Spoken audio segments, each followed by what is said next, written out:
গণতন্ত্রে জনতাই যে আসল ঈশ্বর, এই সত্যিটা যদি আমাদের আগের মুখ্যমন্ত্রী বুঝতো, তাহলে হয়তো আজকে একটা পরিস্থিতি অন্যরকম হতো।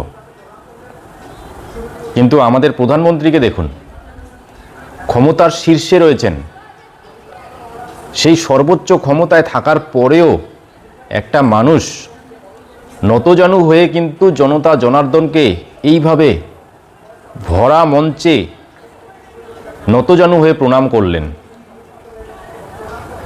আপনি যদি বিজেপির সমর্থক নাও হয়ে থাকেন, নরেন্দ্র মোদীকে পছন্দ নাও করে থাকেন, তারপরেও আজকে যদি আপনি এই ভিডিওটা দেখেন, তাহলে আপনার একটু হলেও নিজেকে গর্বিত মনে হবে যে এরকম একজন মানুষ আমাদের প্রধানমন্ত্রী। রাজারা কখনো প্রজাকে প্রণাম করে দেখেছেন?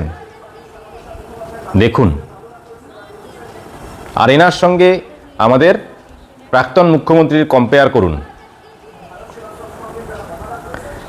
ইনি নাকি গুজরাটি, আমাদের সংস্কৃতি বোঝে না, কালচার বোঝে না, বহিরাগত, এই বলে বলে অপমান করা হতো সর্বসময়।